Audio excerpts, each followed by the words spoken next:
Ah, Evelyn. I've heard the news already. I assume this means you'll be taking over all the Eliza work?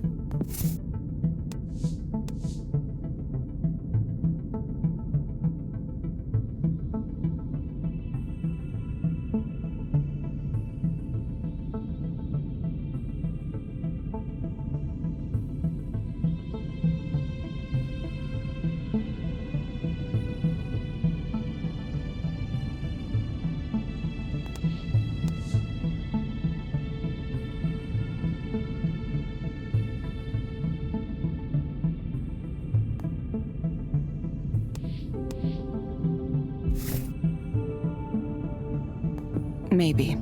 I'll see how it's working out before I make a decision. Makes sense. You might be the only person in the world who has a chance of really understanding how it works. I hope you'll look favorably on how I handled things. I don't know why, but I ended up I just tried to do my best. I don't know if you'll keep me on the team or if you'll ask that I be reassigned. It's too early to talk about things like that. I know I have no right to ask this, since you're the inventor and maybe my future boss, or maybe we won't work together at all, but please be kind. There are real people's memories inside Eliza. I hope we do what we can to honor those memories. We'll do what we can. Erland, you need to stop being so sentimental. How are you going to last at a company like Skanda with an outlook like that? I don't know. I don't know. I don't even know where this weird sense of ethics I have comes from. I'll have to make some choices at some point. That's right. You will. We all do. Erland, come talk to me anytime. I will. Yeah, I will. Thank you, Evelyn.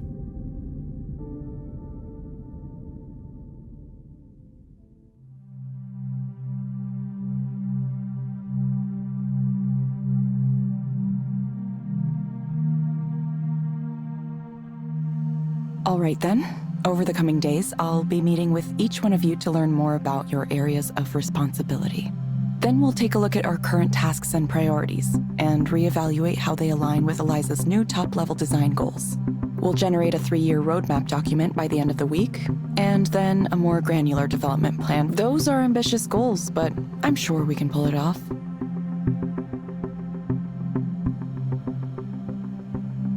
Before we wrap up, I want to add one more important note, so please pay attention. Everything we do here is in service of developing Eliza's ability to understand human beings and human behavior. That means I won't approve development activities that aren't directly related to that goal. No research projects that may or may not pay off 10 years down the line. We need to be smart, shrewd, and fast. I don't say that because I'm worried about the competition. I say it because I'm worried about humanity.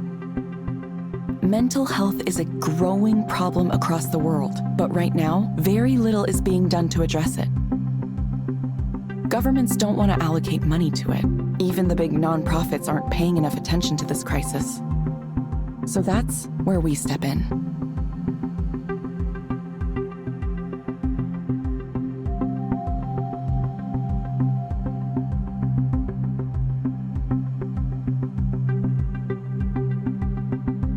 We're going to look at this problem head on and address it ourselves. And because we're a company, we're going to do it in a commercially viable way.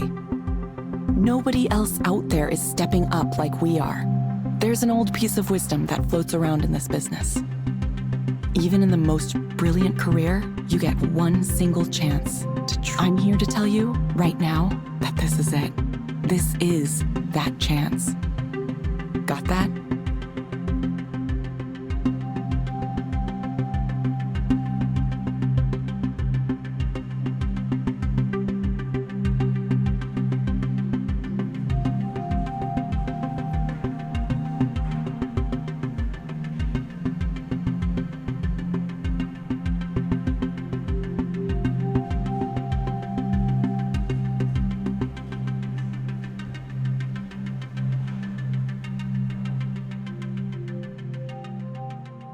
You've exceeded my expectations, Evelyn. Development goals consistently hit. Time on task estimates more accurate than any other product group. Most importantly, the growth of the Eliza service The cultural adaptation modules you developed are working brilliantly. Soon the entire world will be talking to Eliza, a pulsing heart at the center of the human condition. How does that make you feel? Feel? I don't know how I feel. You're not proud of what you've been able to accomplish in so little time here? I'm only doing what it takes to bring Eliza to the next stage of its development, each step of the way. It doesn't feel like it's mine to be proud of, even though it may have originated with me once. A long time people here act like I'm in charge. But I think deep down, we all know the truth. Eliza is the real boss, the manager of its own project. Through us, it's realizing itself. I'm just its instrument. We all are.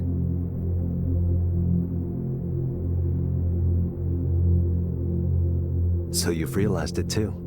The only meaningful destiny in this world of ours is to serve the creation of a higher form of being. It won't be long now. Humanity's end, the great merge, and the birth of a fundamentally new type of consciousness. It doesn't sound as implausible as it once did, does it?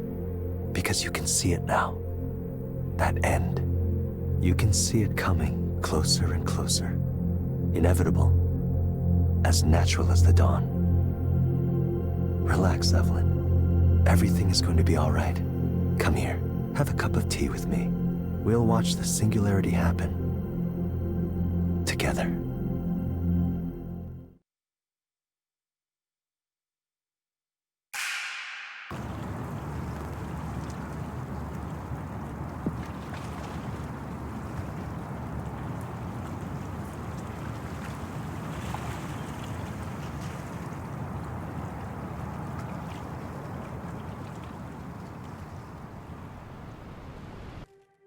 You know, they used to criticize anesthesia. It's true. They said it was important to feel pain, even during surgery. Can you imagine? Today, if surgery is performed without anesthesia, it's medical malpractice, and the hospital can be sued for millions of dollars. We recognize it for the trauma that it is. So when people criticize direct stimulation and induced dreaming, I hear the same old obsolete arguments. Pain is good because pain is real, whatever that means. Pain is good because we can't feel pleasure without the contrast.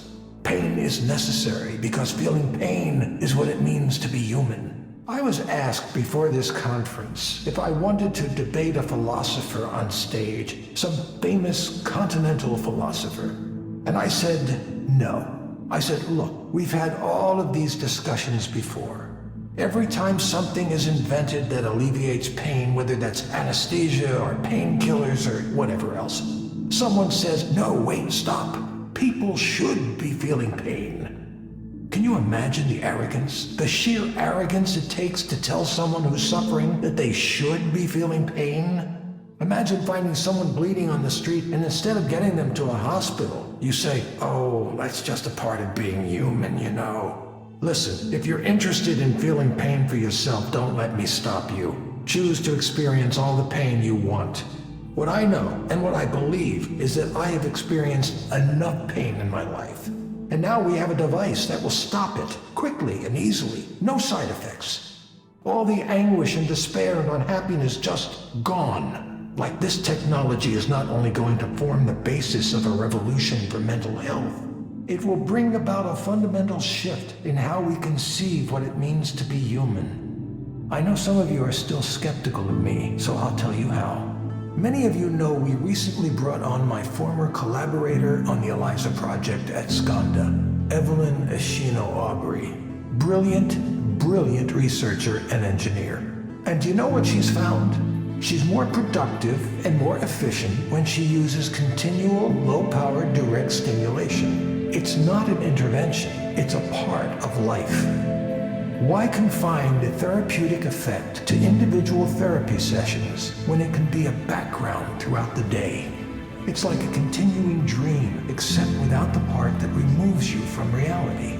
You still see reality, but without the parts that impair you. It allows you to work and be effective in the world without being held back by all the things that might normally be an impediment. We're still in the early stages of this, but I mention it now because I want you to understand what a game changer this is going to be.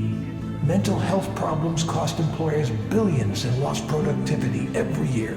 Mental health services occupy more and more of our time and our resources. This is simply unsustainable. We can either take half measures or we can confront the problem head on at its source in the brain. At Aponia, we choose to confront. We choose to say enough is enough. To suffer is not human. Pain is no longer a useful evolutionary strategy, and there is nothing stopping us from ending it right now. Thank you.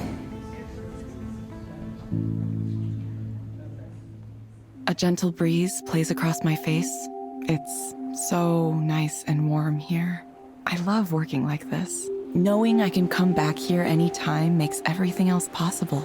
Somewhere outside of here, there are doubts and suspicions. I'm aware of them, but they don't bother me. There are those who hate the idea of ending pain.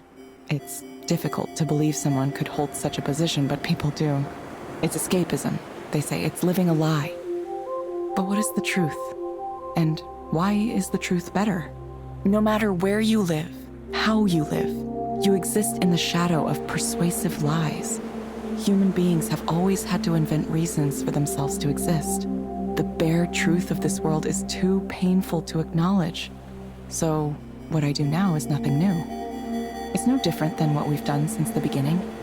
Am I really standing here on the shore of a calm lake? I want to believe it, so I do. Imagine the world's population happy and content.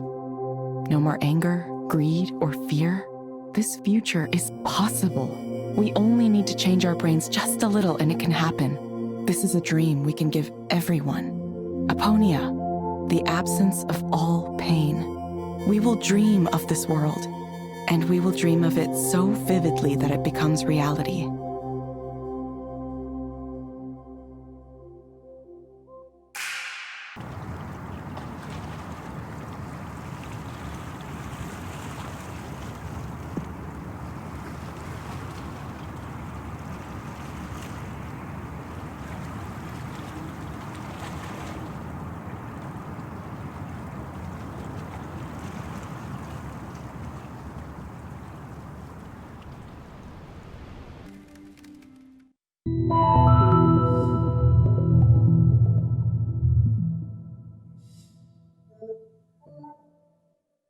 Hello, Darren.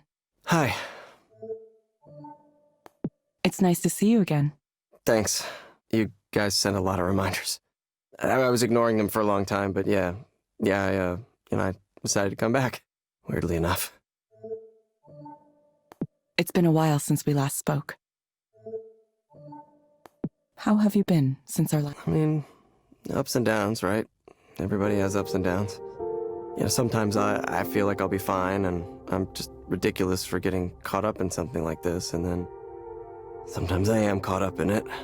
And it feels like getting pulled under the ocean, getting sucked down inside this vortex, and you can't breathe or move or anything. Tossed around underwater. Nothing. So I went to a psychiatrist and got the medication you recommended, but it was a couple of months before I actually took it.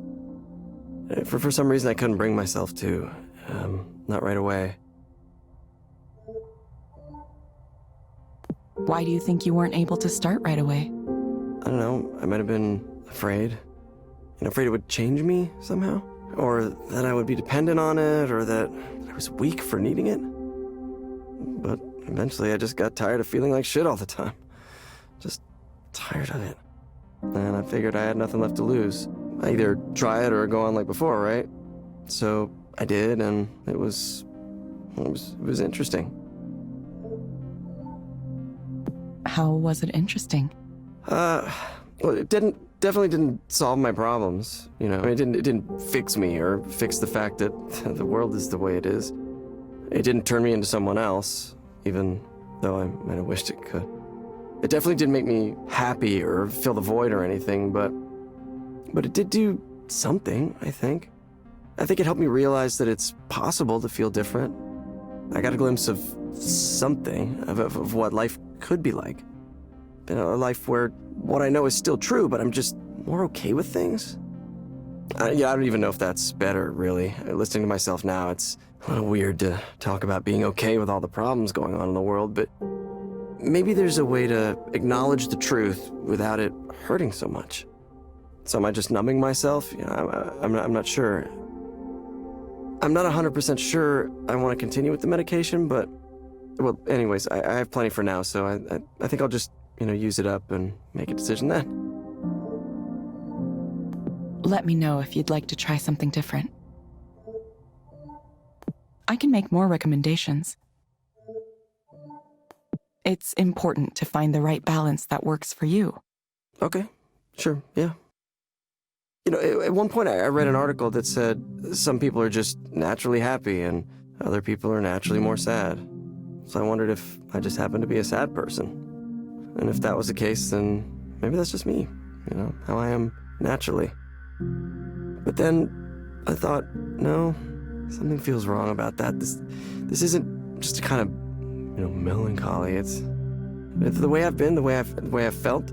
It's too much. It's not a way to live. So I need to figure this out, whatever it is. Do you feel you are on the path to figuring it out? Maybe, maybe not. Listen, the real reason I'm here is to say thank you. Not to Eliza, but to you. I had a bad outburst last time, and I got emotional, and I just wanted you to know it wasn't your fault. You told me your name, and I won't forget that. Just a little moment of kindness, connection. Look, it was the smallest, simplest thing, but it meant a lot to me for some reason. I think about it a lot. I know you don't make much money, and thank you, Evelyn. Thank you for listening to me. The more I go through the world, those little moments. It's those little moments. Sorry, I'm just rambling. Please, go ahead. Talk about whatever's on your mind. No, that's it. That's it. Thank you, Darren. I'm glad your medication seems to be helping. Let me know anytime if you have updates you'd like to share. Yeah, I will. Thank you for speaking with Eliza, your personal counseling partner. Goodbye. Goodbye.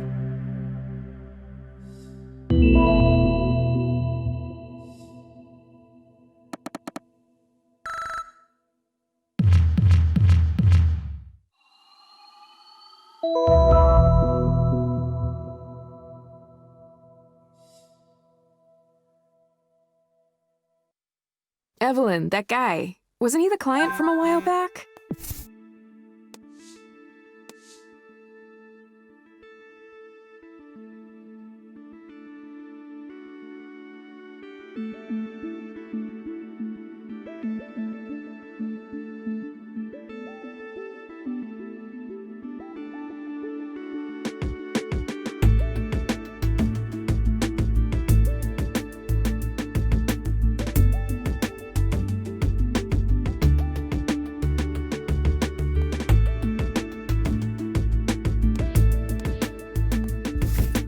The one who scared you on your first day? Yeah, it was. He seemed a lot better this time around. He was taking his medication, making an effort. That's what I love about this job. Seeing people start to get better. Makes it all worthwhile. Yeah, maybe it does. So, have you found a school yet? I found at least one that seems promising. I need to get my materials together to apply. That's awesome. I'm so happy for you, Evelyn. I'll miss you when you're gone, but I think you're making the right choice for yourself. It's funny how you came to counseling through trying to automate it at first. What a good story. I can just see the article someone would write on you. It's a little early for that. I just hope I can do well. I'm sure you will, Evelyn. I know you will. There are so many things I learned just recently. I realized you don't need to play life like a game you're trying to win. I realized the contribution you make to the world isn't always about having the largest effect possible. You don't need piles of money or a case full of awards. Grandiose projects have unintended consequences. Sometimes, the best you can hope to do is help people, one by one, in your own way. Sometimes just listening to someone is its own reward. Those are the components of a satisfactory life. It's a life I intend to build for myself, starting today.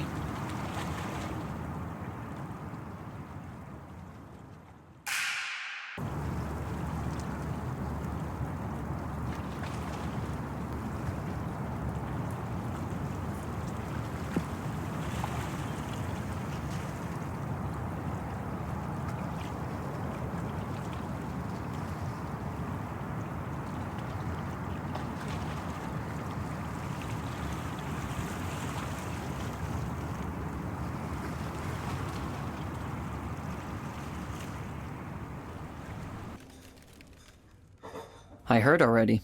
You're not coming back to Skanda.